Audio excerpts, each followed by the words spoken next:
कुछ अड़चने हैं, भूमाफिया बीच में रोड़े अटका रहे हैं, कानूनी कार्रवाई भी वे कर रहे हैं। शहर में जो कच्ची बस्तियां हैं, नारकीय जीवन है उनका, और उनके बच्चे भीख मांगते हैं, और थोड़ा बड़े होते हैं तो वे शराब और स्मैक, अफीम, चरस, गांजा ऐसे नशे के आदी हो जाते हैं। क्या हम नया भारत कच्ची बस्ती युक्त बना पाएंगे? कच्ची बस्ती मुक्त भारत होगा। और माननीय प्रधानमंत्री ने धारावी कच्ची बस्ती को 25,000 करोड़ रुपए 8 महीने पहले दिया है। हमें आशा जगी है।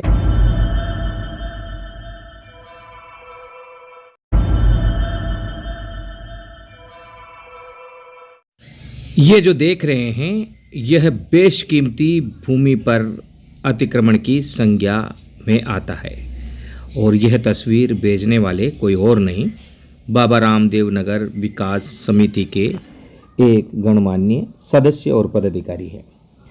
उन्होंने हिम्मत की और हमें ये वीडियो भिजवाया, और हम उनकी हिम्मत की दाद देते हुए इसे यहाँ दर्शकों को बता रहे हैं, और ये बता रहे हैं कि ये जो अतिक्रमण है ये संजय शर्मा और तलवारिया के हैं। इन अतिक्रमणों की जांच के लिए ही हमने पत्र जेडीए में दे दिया है। कमिश्नर ने उस पर नोटिंग कर नीचे जांच के लिए दे दिया है, और हम रुकेंगे नहीं। अब चल पड़े हैं इस राह पर। मीडिया के सच्चे प्रहरियों के साथ सच्चे पत्रकारों को अब दुनिया देखेगी, और हमारा सवाल यही है, ये जो अतिक्रमण हो रहा है जयपुर विकास प्राधिकरण के नाक के नीचे, यह क्यों नहीं अधिकारियों को दिखाई देता?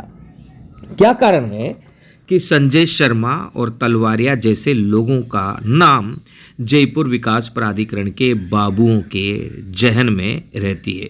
क्या कारण है कि वे इन्हें बचने का तरीका भी बताते हैं, और कब्जा कर बेशकीमती भूमि को हड़पने का तरीका भी बताते हैं, और गली भी निकालते हैं, और अपनी कलम भी बहुत कुछ हद तक उनको बेच देते हैं, जिन्हें हम भूमाफिया कहते हैं। कॉलोनी के निवासियों के लिए यह एक सिरदर्द बन गया है। अनायास ही आज जयपुर विकास प्राधिकरण में इस क्षेत्र में कार्य कर रहे एक पटवारी से मुलाकात हुई।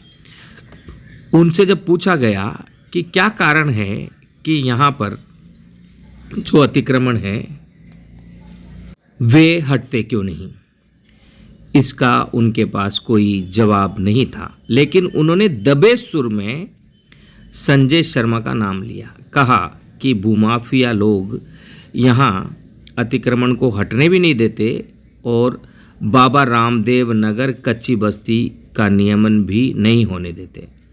यह बात अब सामने आ गई है कि बाबा रामदेव नगर कच्ची बस्ती का सीमांकन अगर हो जाएगा तो बाकी बची हुई भूमि या तो खातेदार के पास जाएगी या जयपुर विकास प्राधिकरण के पास जाएगा।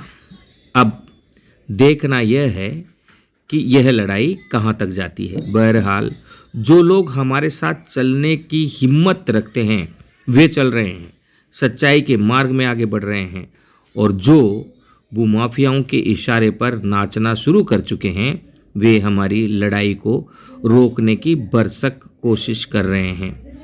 हो सकता है इस लड़ाई में हम बहुत हद तक दिक्कतों का सामना भी करें, लेकिन गांधी टीवी सच्चाई की मार्ग में चलता रहेगा, रुकेगा नहीं, झुकेगा नहीं, डरेगा नहीं, बिकेगा नहीं।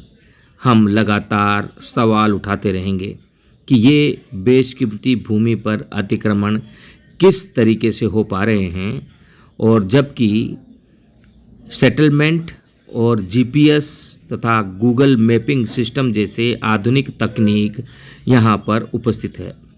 बहरहाल जयपुर विकास प्राधिकरण की मिलीभगत और भूमाफियाओं की सरकारी भूमि पर लूट के खिलाफ अब जनता लामबद्ध हो रही है। मीडिया आवाज़ भी बन रहा है, और उससे आगे हट बढ़कर हमारी बहनें भी अब मोर्चे पर आ डटी है। बहनें मजबूत है। भारत जोड़ो मिशन सोसाइटी के साथ जितने भी भाई लोग खड़े हैं वे भी मजबूत है। हर आदमी इस जंग को लड़ना चाहता है, जीतना चाहता है। आखिर कब तक कच्ची बस्तियां ही रहेंगी, और आसपास की बेशकीमती भूमि पर लोग करोड़ों अरबों रुपए की संपत्ति को लूटकर घर भरते रहेंगे और बिल्डिंग सर मामला हमारे बाबा रामदेव नगर कच्ची बस्ती का है। ये मामला सन 1987 से चला आ रहा है। हमें जयमहल होटल पैलेस से उठा करके बाकायदा पत्र द्वारा हल्का पटवारी को भेज करके जमीन का मौका गुजर की तरी पर दिखाया गया था दिनांक 14/4/87 को। तब से हम वहाँ कचरों के ढेरों पे हमें बसाया गया। हम गरीबों ने सारा कचरा कंपोस्ट फैक्ट्री का साफ कर उस जमीन को सोना बना करके अपने बाल बच्चों का आशियाना वहां पर बना दिया। उसके बावजूद निरंतर हमें प्रताड़ना जयपुर विकास प्राधिकरण दे रही है। समाज कल्याण की सिफारिश पे जयपुर विकास प्राधिकरण ने हमारे सर्वे भी करवा दिए। सर्वे करवाने के बाद हम मुख्यमंत्री श्री हरदेव जोशी से मिले।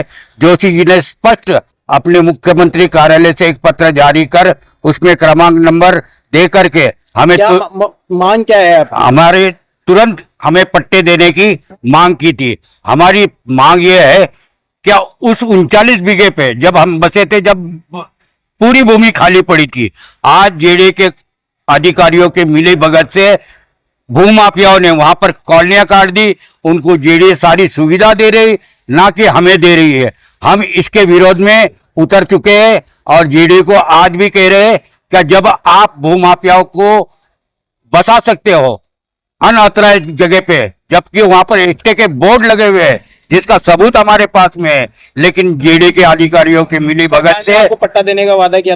राजस्थान सरकार का। इसके अलावा मैं प्रधानमंत्री राजीव गांधी से, नरसिम्हा राव से, अन्य नेताओं से भी मिला, जिनका स्पष्ट आदेश है कि इनको तुरंत इसी भूमि पर पट्टे दे दिए जावे। लेकिन भूमाफियाओं के चक्कर में जेडीए के अधिकारी हमको यहाँ से उठाने की नौबत ला रहे हैं और ये भूमि सारी अरबों रुपए की भूमि है। इस पर भूमाफियाओं का कब्जा दिलवाने के लिए जेडीए के अधिकारी उतारू है। अगर जेडीए रवैया छोड़कर अगर सीधी रास्ते पे नहीं आएगा तो हम रोड जाम करेंगे, हम आंदोलन करेंगे, हम भूख हड़ताल करेंगे, लेकिन हम पीछे नहीं हटेंगे। या तो जेडीए तुरंत उसको निरस्त करे और उन भूमाफियाओं की जगह को तोड़फोड़ करे, जिसके स्पष्ट आदेश पूर्व अधिकारियों ने जेडीए के दे चुके हैं। क्या ये भूमाफियाओं की जगह नहीं है? ये जगह 39 बीघा सरकारी भूमि है। इस पे जो भूमाफियाओं ने अतिक्रमण किया है उसको तुरंत ध्वस्त कर दिया जावे। लेकिन जेडीए के अधिकारी आज भी आंख मूंदे पैसे खा रहे हैं उन भूमाफियाओं से। हम गरीबों को परेशान कर रखा है। नाम बता दीजिए। मेरा नाम प्रेम कोहली, अध्यक्ष बाबा रामदेव नगर विकास समिति। गोमंतु जाति के लोगों को पट्टा दिया, शहर में अभी उसको रोक रखा है, क्या कारण है? हमने चुनाव से पहले भारत जोड़ो मिशन सोसाइटी बनाया, कांग्रेस के साथ चले, ये सोचा कि कांग्रेस गरीबों का भला करेगी, उनको जोड़ेगी, लेकिन वे विफल रहे। बाद में हमारे पास संदेश वाहक अमित शाह के कुछ लोग आए और उन्होंने वादा किया कि घुमंतु समाज का जो मुद्दा है उसको हम मदद करेंगे, आपको हम साथ देंगे, इनको पट्टा देंगे। उन्होंने वादा निभाया ग्रामीण क्षेत्र में, लेकिन शहरी क्षेत्र में वे वादा निभा नहीं पा रहे हैं। कुछ अड़चने हैं, भूमाफिया बीच में रोडे अटका रहे हैं, कानूनी कार्रवाई भी वे कर रहे हैं। शहर में जो कच्ची बस्तियां हैं, नारकीय जीवन है उनका, और उनके बच्चे भीख मांगते हैं और थोड़ा बड़े होते हैं तो वे शराब और स्मैक, अफीम, चरस, गांजा ऐसे नशे के आदी हो जाते हैं। क्या हम नया भारत कच्ची बस्ती युक्त बना पाएंगे? कच्ची बस्ती मुक्त भारत होगा। और माननीय प्रधानमंत्री ने धारावी कच्ची बस्ती को 25,000 करोड़ रुपए 8 महीने पहले दिया है। हमें आशा जगी है इन गरीब बच्चों का भी भला होगा, इन कच्ची बस्तियों का भी भला होगा। अगर नहीं होगा तो इस बार हम सभी दलों का बहिष्कार करेंगे। हर एक कच्ची बस्ती में पार्टियों के झंडे के बजाय इस लोकसभा चुनाव में काले झंडे होंगे। अगर पट्टा नहीं, अगर आवास नहीं, अगर अच्छी व्यवस्था नहीं तो फिर वोट नहीं। नहीं सर, का बीजेपी भारत जोड़ो मिशन सोसाइटी और बाबा रामदेव नगर विकास समिति ने ताल ठोक दी है। यह लड़ाई अब जीत के बाद ही थमती दिख रही है। जिनको इसी जमीन पर जल्द से जल्द भूखंड के पट्टे दे दिया जाए, परंतु कुछ भूमाफियाओं के चक्कर में जेडीए इस सरकारी 39 बीघा को दे जा रहे हैं। अगर भाजपा सरकार और कांग्रेस सरकार, पहले भी भाजपा सरकार थी और कांग्रेस सरकार भी की, हमने दोनों सरकारों से मांग करा, लेकिन ने हमारी सुनवाई नहीं की।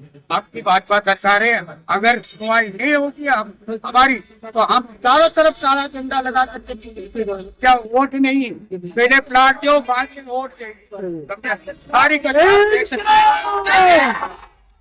संख्या में महिलाएं बैठी है और इनकी यही मांग है कि हमारे को पट्टा दिया जाए, हमारे को स्थायी मकान दिया जाए। इस दिशा में जयपुर विकास प्राधिकरण के उपायुक्त को ज्ञापन भी दिया गया। ज्ञापन में साफ जिक्र किया गया है कि भूमाफियाओं पर कार्रवाई करें, उनकी बिल्डिंगों को ढहाए, अगर नहीं तो इन गरीब लोगों के मकान को भी बनाने में जेडीए मदद करे।